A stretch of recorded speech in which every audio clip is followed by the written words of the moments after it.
self-motivation. I now present these thoughts to you. Number 1. Create a vision. Arnold Schwarzenegger was not well known in 1976 when he and I had lunch together at the DoubleTree Inn in Tucson, Arizona. He was in town publicizing the movie Stay Hungry. It was a box office disappointment that he just made. I was a sports columnist for the Tucson Citizen, and my assignment was to spend a full day one-on-one with Arnold and write a feature story about him. So at one point I casually asked him, "Now that you've retired from bodybuilding, what are you going to do next?" And with a voice as calm as if he were telling me about some mundane travel plans, he said, "I'm going to be the #1 box office star in all of Hollywood." I tried not to show my shock and amusement at his plan. After all, his first attempt at movies didn't promise much, and his Austrian accent and awkward, monstrous build really didn't suggest instant acceptance by movie audiences. So I asked him just how he planned to become Hollywood's top star. "It's the same process I used in bodybuilding," he explained. "What you do is create a vision of who you want to be and then live into that picture as if it were already true." Now notice that Arnold said create a vision. He didn't say that you wait until you receive a vision. You create one. In other words, you can make it up. Number 2. Tell a true lie. Recently, my 12-year-old daughter participated in a poetry reading in which all her classmates had to write a so-called lie poem about how great they were. They were supposed to make up untruths about themselves that made them sound unbelievably wonderful. I realized that the children were doing what Arnold did to clarify the picture of his future. By lying to themselves, they were creating a vision of who they wanted to be.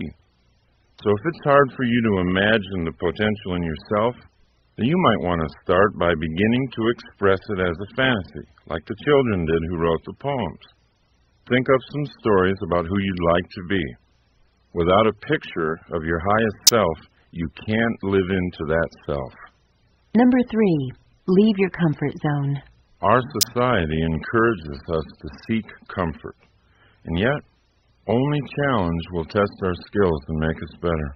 Only challenge and the self-motivation to engage the challenge will really transform us. And every challenge we face creates a more skillful self. So it's up to you to constantly look for challenges to motivate yourself. And it's up to you to notice when you're buried alive in a comfort zone. Then break free and fly away. Number 4. Find your key. I used to have the feeling that everyone else in life had been issued an instruction book on how to make life work. And I, for some reason, wasn't there when they passed the books out. Still struggling in my mid-30s with a pessimistic outlook and no sense of purpose, I voiced my frustration once to a friend of mine, Dr. Michael Killebrew. He recommended a book to me. The name of the book was The Master Key to Riches by Napoleon Hill. What the book actually did was a lot more than increase my earning capacity, although by practicing the principles in the book, my earnings did double in less than a year. Hill's advice ultimately sparked a fire in me that changed my entire attitude toward life. Without fully understanding it, I was engaging in the process of completely rebuilding my own thinking. I was, thought by thought, replacing the old cynical and passive orientation to life with a new, optimistic and energetic attitude. So what was this master key to riches? Napoleon Hill tells us in his book, quote, "The great master key to riches is nothing more or less than the self-discipline necessary to help you take full and complete possession of your own mind. Remember, it is profoundly significant that the only thing over which you have complete control is your own mental attitude." Maybe the Hill book won't be your own key, but I promise you that you'll find your own instruction book if you keep looking. You'll find it when you're ready to seek. It's out there, waiting for you. Number 5. Plan your work. Many of us think we're too depressed right now to start on a new course of self-creation, or we're too upset, But Napoleon Hill says that's the perfect time to learn life's most important rule.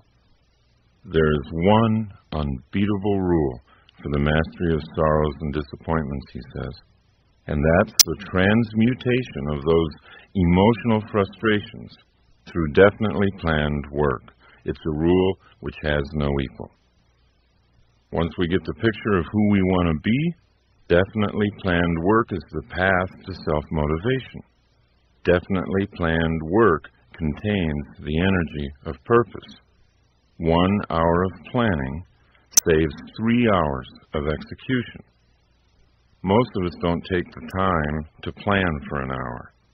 We don't understand that it'll be the most productive hour we spend. Instead, we wander into the workplace and react to crises, and ironically, most crises are a result of a failure to plan. Well, it is impossible to work passionately with a sense of purpose and feel depressed at the same time. Successfully planned work will motivate you to do more and more than you ever thought possible. Number 6, move your goalposts. Most people are surprised to learn that the reason they're not getting what they want in life is because their major goals are too small and too vague, and therefore have no power. Your major goal will not be reached if it fails to excite your imagination. What really increases motivation is the setting of a large and specific power goal. A power goal is a dream that drives you. People who have created power goals are living on purpose. They know what they're up to in life. How can you tell if you've got a big enough and real enough power goal? Simply observe the effect your goal has on you. It's not what a goal is that matters. It's what a goal does. Number 7, dribble with your other hand. If you've ever coached kids who play basketball, you know that most of them have a tendency to dribble with only one hand, the one attached to their dominant arm. When you notice a child doing this, you might call him aside and say, "Hey, Billy, you're dribbling with one hand. The defender can easily defend you. Your options are cut off. You need to dribble with your other hand, so that can't happen." At which point, Billy says, "I can't." Billy, it's not that you can't. It's that you haven't. Then you explain to Billy that his other hand can dribble just as well if he logs enough bounces. It's just the simple formation of a habit. After enough practice dribbling with his other hand, Billy begins to learn you were right. And the same principle is true for reprogramming your own habits of thinking. Thinking is just like bouncing the ball. On the one hand, you can think pessimistically and build that side of you up. It's just a matter of repeating the bounces. On the other hand, you can think optimistically, one thought at a time, and build that side up. The overall pattern won't change after just a few positive bounces of the ball, but you do change, one thought at a time. Number 8, play your character. How you act is who you become. Consider these thoughts from Star Trek's Leonard Nimoy. Quote, "Spock had a big effect on me. I'm so much more Spock-like today than when I first played the part in 1965 that you wouldn't recognize me. I'm not talking about appearance, but thought processes. Doing that character, I learned so much about rational, logical thought that it reshaped my life." Now, just like Spock, we too can gain energy and inspiration by doing the character we want to be. We can become who we act like we are. Number 9, don't just do something. Sit there. Sit quietly, absolutely alone, for a long time, all by yourself. Completely relax. Don't allow the television or music to distract you. Be with yourself.